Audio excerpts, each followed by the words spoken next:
Well, this is a little odd. I kind of thought that it would be a good time to talk about 50 Shades.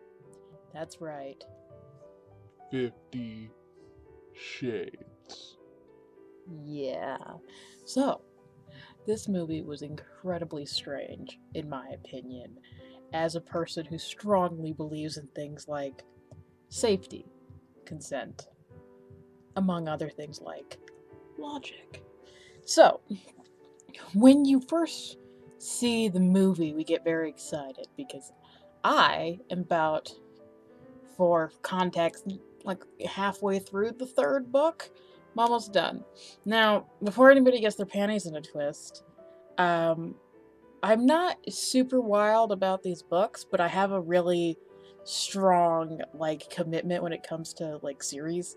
So when I read a series, I start one, even if I don't like the series that much, I feel very strongly that I have to finish it. Or I feel terrible about it. It doesn't feel respectful to the writer because frankly, not every Harry Potter book was good, but the whole story as a whole is a freaking epic tale. So maybe that was one of those things. Maybe it's like Lemony Snicket. Maybe you gotta get a few in there before it's like a really great story.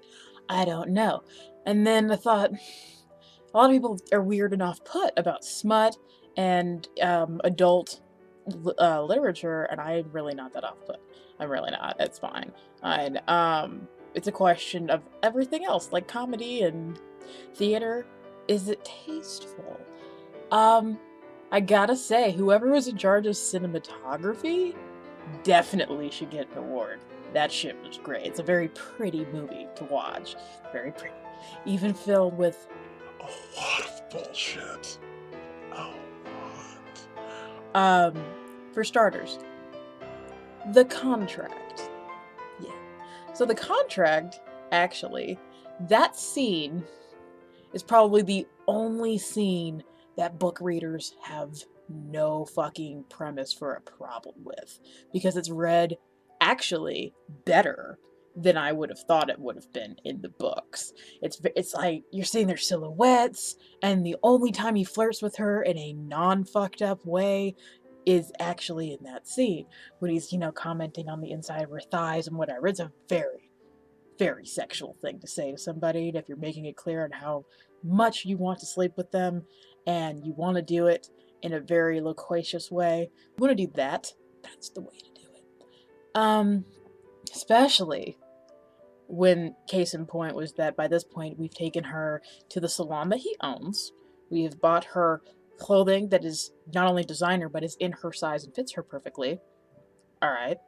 And, we take her to this wonderful restaurant, which he probably fucking owns because he's like Bruce Wayne or some shit. He owns like everything. Whatever. Fine. This is great. Biggest problem though. The belting. Now, what bothers me about the belting, okay, is it's not in the fucking books. Like, it's not only the most fucked up scene in the movie, but it's like you went out of your way. Like, it was made really clear that cinematography, whoever's in charge of that, book readers, Christopher Gray's Christian, sorry, excuse me, Christian Grey, Christian Gray's costume team was totally on point. Like, they knew exactly what Christian Grey should dress like, even if their casting was completely bullshit. It helps to be Keira Knightley's ex-boyfriend, let's say that. Alright? And when you're... Who the fuck is she? Melanie Griffith's daughter. Yeah, I guess you could say it's cronyism in Hollywood. Frankly, Pretty Little Liars star Troy Bellisario will for always, ever, ever be my Anna, because she looks exactly like when I'm reading the books and I'm listening to the audiobooks, that's whose face is in my head. I'm like, yes.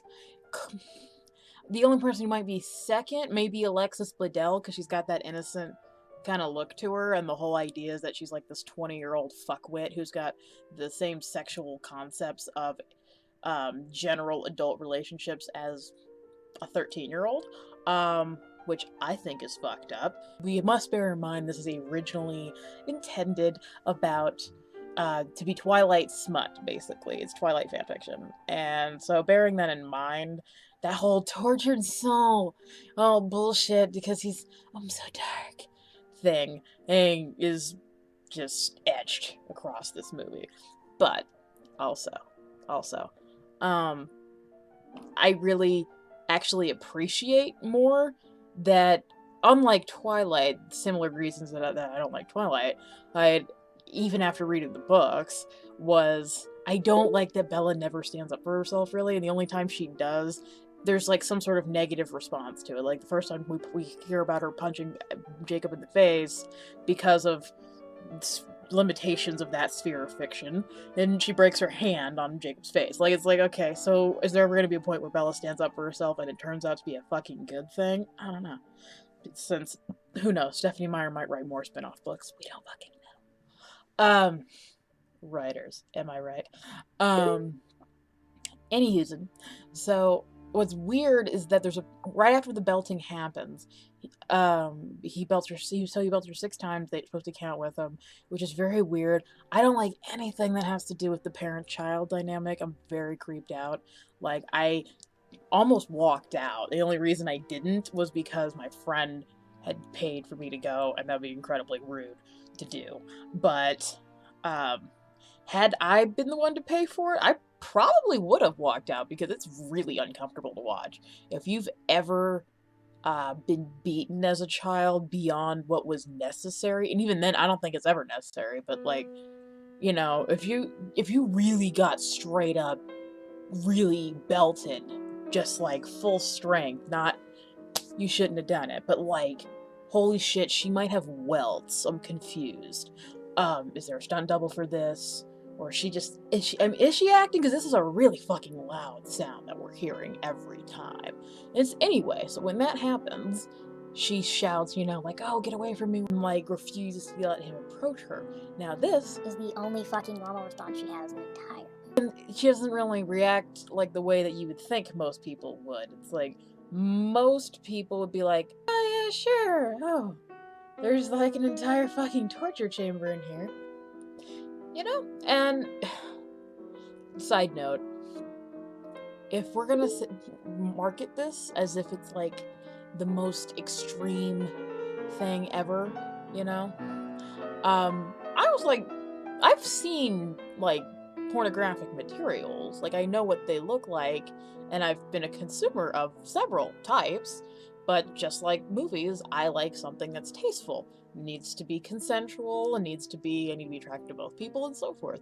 Now, if someone says, oh, this is the maximum, you're fucking lying. This is what happens when Mormons write smut, frankly. Okay, if you're sexually frustrated and you're accustomed to coital relationships, that's awesome. Go you, and you're happy with that. But don't write a book about the fetish community that is the most retarded version of the fetish community I've ever seen. Okay? Number one. Dominants are not dominant all the fucking time. Okay? That is bullshit. That is the most one-dimensional thing about each character that bothers me. That Anna, it seems to be completely submissive, but on the other hand, like, she doesn't like that about herself, so it's like, oh, I don't think I can be what you want me to be. But at the same time, she never says shit when she's really that bothered by it until, you know, she's 300% bothered by it. Then she says something, but that's pretty fucking passive. But anyways. Dominant doesn't mean abusive, and it doesn't mean creepy.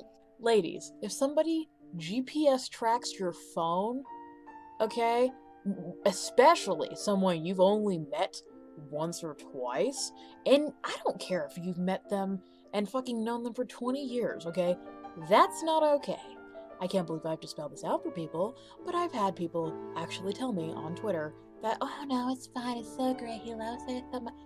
No. Twilight is vampire fucking fiction. Okay, this is supposed to be depicting a relationship in 2011 Seattle. Alright? So, there's that. People who are dominant primarily because there's a sexual appetizing thing about it. Oftentimes, they're actually the opposite. What would have made this entire series fundamentally different and generally better would be if the situation was switched. If Christian was the all-powerful corporate guy who is a submissive, He says, hey, I've been building up this room and I've always wanted somebody to tie me up and spank me for 3 hours straight. I don't know. He's fucking weird. And if Anna said, wow, I'm, a poor girl who works in a hardware store and I feel really powerless all the time and I've always just wanted to take someone over for 3 hours on end, then magic. But that's not what happened. What happens is you have kind of like 75% submissive, 25% and 100% no freaking reason abusive domination to the point of aggression and creepy. Like, the best recent movie really is The Boy Next Door. If you watch that, how he acts isn't that different from the way Christian Grey acts in a lot of these movies, which is weird because he's actually the one I hate the least. Like, at least in terms of the protagonist two characters. If these books were written from Christian's perspective, I would have been much more happy with my process on him. And much like Twilight, I fell more in love with the supporting cast than I did with the actual main characters. Like, I kept wanting updates on Jose. I was like, Jose's cool. He's like a Seattle, like, photographer, and he wants to, like, take photos of you, and he's cool as shit. He's an asshole for hitting on you, and you said no, and he kept going. Correct him there, but that might have been a social faux pas. He doesn't fucking know. Correct him. But he has potential, okay? Make him your buddy. Whoever the best friend is, the chick they casted is hot. 50 Shades of Hot best friend. That's all I'm gonna say. But I was more inclined to hear about their developments and whatnot than I was about what Anna's doing. Because it was like, it made no sense. I literally shouted out loud, louder than I've ever done in a movie theater, in this movie. Because there's a point when she goes, so what are butt plugs? Really, bitch? Really, bitch? Like, they're the most self-explanatory thing. I've never even used them, and it's not even remotely interesting to me to even use them or even consider it, and I know what they fucking are. And she does the same thing in the books, and she sees, like, genital clamps, and she's just like, What are those? like, again, self-explanatory, bitch. If you see, like, in, like, one of those crazy sex toy chairs or something, that's extreme, okay? Like, the most extreme shit in there is the fact that they mention suspension at one point in the books. I'm not sure if they actually do it or not. I'm not that far in, so maybe, I don't know, like 45-50% through these books. Through the third book, rather. So, maybe they do suspension. I don't know. But, okay, this is not extreme. This is like, what's extreme is the social treatment of her. But the actual sexual part, the most extreme thing, is the belting. Extreme, when someone says, I'm into extremely dark, fucked up shit, I'm thinking like golden showers, okay? Or whatever the fuck happened in that scene in Skyfall with the chair. Y'all know the one. You know the one. There's more unaddressed sexual tension in that scene than most of this fucking movie. But there are parts of it that were so stupid that made me laugh out fucking loud. He's walking into the parking garage of Grey Enterprises. And he's walking through the cars and she's just like, okay, so which one's yours? And he's like, all of them. And you look around, what color are the cars? 50 Shades of Grey. Yeah. Beginning of the movie when we see him getting ready and he's putting on his suit collection and shit. What color are his ties? 50 Shades of Grey. Oh man, literalism, I'm telling you. So, like I said, there were definitely parts, like, you could tell that this was done by a team of writers, and some of them read the books and some of them didn't. So when we see those scenes, when I saw the car scene with the 50 Shades of Grey vehicles and 50 Shades of Grey ties, it seemed like this is what happens when people who haven't read the books are trying to make a movie about the books. It's like, well, it's called 50 Shades of Grey, so let's put as many fucking mentions to that as humanly possible. in this movie. You know? Yeah, I just really want this whole movie done over again. It could have been so good. You get Troy Belisario, and I think maybe Henry Cavill from The Tudors and Superman. He's the most recent Superman. Not the upcoming 2016. He did the Superman thing like in 2014, I think. And he was that guy. He could have been Christian Grey, and it would have been like, yes. But no. Hell, find Tom Welling. What the fuck's he doing? You should get Tom Welling in here. You know, something. There's so many options. So many options. Ian Somerhalder. Vampire Diaries is coming to an end, right? Like, get him. Get that guy. Well, Richard Madden just did Cinderella. That'd be fucked up. The casting was so weird. Elliot is probably, other supporting cast-wise, is the worst casting. When I see his sister, though, I'm like, why is Rita Ora in this movie? Oh, yeah, because it's a Twilight fanfic, and we needed an Alice. And so if you imagine the entire Cullen family, that we subtracted everybody except Edward, Emmett, and Alice, and Esme, and pretty much only replaced Carlisle with some anonymous, barely speaking guy, you'd get the Grey family. Which is weird because I didn't really notice how Alice-like she's supposed to be until they put it into the movie. I was like, oh, I get it. Team Alice, yo. Just, it's a different Alice, but still, I have an affinity for Alice. But, yes, I really hope that all this really means is that there's a future in, like, sexual relationships being depicted in TV. Like, that would be a really good thing. I don't think it's a good thing at all if we have, this weird sort of Puritan bullshit attitude towards having sex in movies, and we have to pretend like it didn't happen. It's actually annoying the way that one of the last sex scenes is cut, because they cut and edited so much out of it, you're like, I'm pretty sure sex happened, but considering this is the main focal point of the books, like, is them and their sex life, that's what made the books famous to begin with, I would think we would have a little bit more detail in this. Obviously, people aren't taking their 13-year-olds to go see this movie. This is a rated R film. Obviously, people, basically adults, are watching this movie, and so I'm a little confused as to why we barely see anything. Don't be wrong. Kudos on that whole au naturel situation on what's-her-names. That's fine. That's cool. Since that's what normal people would look like. But they overdid the virgin thing because it was like, she's like white underwear and like white bra, and it's like, oh, shut the fuck up. Shut the fuck up.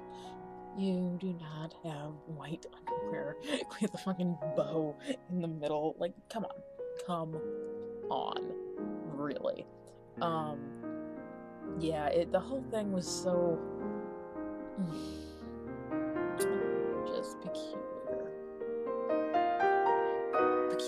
Peculiar is a good word for it. They really don't follow the idea that this was anything like a relationship between a dominant and a sub, because really it wouldn't have been that hard for you guys to interview actual doms and subs, because not all of them are in hiding, if you will. Plenty of them are very much out in the open and would be very much happy to talk to you. I'm pretty sure if BuzzFeed can find them, you guys can. Like, it's not that hard. It was just, there was so much that could have been done well that wasn't, that I was just, is this going to be the future of movies, that we're going to improve on the sex thing, but we're going to just plummet in casting because we'll just cast whoever's boyfriend is looking for a job and whoever's daughter is looking to start her movie career, you know, because the girl is cute, but she looks like a girl, like she should have been casted as, like, I don't know, the coffee girl in some other movie. So, like, and the rib cages gross me out. It just does. Whenever I see a girl, like, put her hands over her head, and then we see rib cage, I'm like, child, I'm not expecting you to be Nicki Minaj here or anything, but if you're gonna do the skinny girl, basic white girl look, and that's cool, can you have like 5 pounds, just like 5 pounds, just a little bit, so we have enough fat to cover the bones, because that's, but to each his own. We do see a little bit of Janie Dorman's business, a little bit. I'm not expecting it to be like a full-on schnush fest, but and it shouldn't have been like a full-length porn or anything, but more should have been in there. Best takeaway though, that red room is perfect. Perfect in that is exactly as I would have imagined it to look for what the books are. Granted, I'm still totally like, there's so much more extreme than this. I was like, where's the executioner mask? Like, where are the chains? You know, there's a mentioning of canes in the books, but we don't see canes in the room. We do see those bamboo things that you see in like Taekwondo classes for some reason are in the background, but who knows? There's just a lot of other things, you know, like those little sex machine things that have people bending over and all that. I mean, like, there's a lot more extreme things that one can engage in and call severe on the linear plane that can sometimes be referred to as the fetish world in terms of deeds. It's just odd. Very odd. I was so overwhelmed and underwhelmed at the same time because it was like I've never seen so much done wrong in a single movie at once. Like, I've seen better production on a lot of the movies that have won Blue Raspberry Awards than this one. This was super odd because it was so pretty, and I realized that the production team wanted to do their best, even if casting directors should have been straight up fired. But there's so many shortcomings in this movie. Also, the writing. There's a point when he like is talking to her, and she's just, Yeah, also, what do you like to do? I fuck hard. dude. Or what does he say? It's like, oh, Or you can make love to me. I don't make love. I fuck hard. I'm like, see, I think part of why I laughed out loud was because I've had someone say this to me, and I'm like, did you think this was gonna make me want to sleep with you? Because it's not. So, sorry. Maybe, crazy thought. We should talk to people and say, hey, I have a proposition for you, and it's probably going to be something that's a little bit outside your comfort zone, but I'm interested in a way of getting intimate with others that is non-traditional. Like, I mean, there's a way to bring this up, you know, and it's generally not done with strangers is the other thing. Like, unless that's specifically your kink. Like, if you have a kink with having sex with strangers, then sure, I guess. Then, yeah, obviously you would be done with strangers. But someone trying to look for a long-term, dominant, submissive relationship generally scouts them out. And it's not necessarily like flings, per se. It's people that they've met and they've been talking to for a while, and they think, okay, this person has the traits I'm looking for, and they seem like they're inclined to try new things. Maybe they'll try this new thing. But this is a very rational way to go about it. Because, frankly, a lot of what he does in the movie is like, if he was... Imagine the movie being played by, like, Keith Richards as Christian Grey.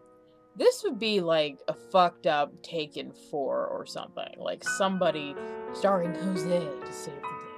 I don't know.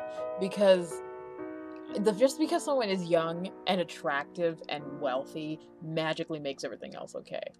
And on top of all that, we over accentuate the fact that Anastasia's poor. Like, she's a fucking flip phone, and she works in like this shitty store. Like, considering it takes place in Seattle, and she's supposed to be a UW student, I really don't understand what the fuck is going on here, because even if you have FAFSA and whatnot, your life's probably not that bad. Like, I can't possibly imagine it would be so awful that you have a Kyocera $20 flip phone. So it's very odd to me that whoever chose to get on board with this did so, because it just doesn't. It seems like it's made by conflicting interests. It just is. It's made by people who weren't sure what they wanted to accomplish here, and I see about 5 different visions happening at the same time, and it doesn't end well. But yeah, so that's my thoughts on it. I'm very curious to see what you guys thought about it, because it's definitely getting mixed reviews, and I think it's still in theaters, or at least on its way out. It might be into the secondary market by now. I'm not totally sure, but total score, like if I had to give it like the A through F score, I'd give it a C minus. I mean, like the red room is pretty, the set is nice.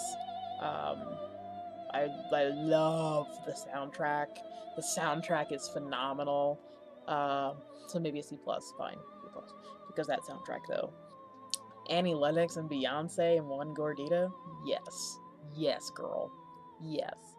I'm a little bit bummed because there are songs that are mentioned by name in the books that are specifically stated.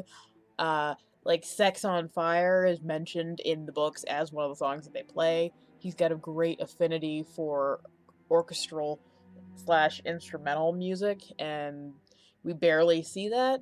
And so I thought, well, maybe this should be in there, shouldn't it? Shouldn't it? I think. And it's not.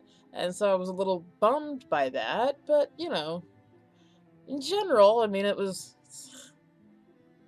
Anywho, if you're gonna see a movie in theaters, go watch Cinderella and save your money, because this is a Netflixer for sure.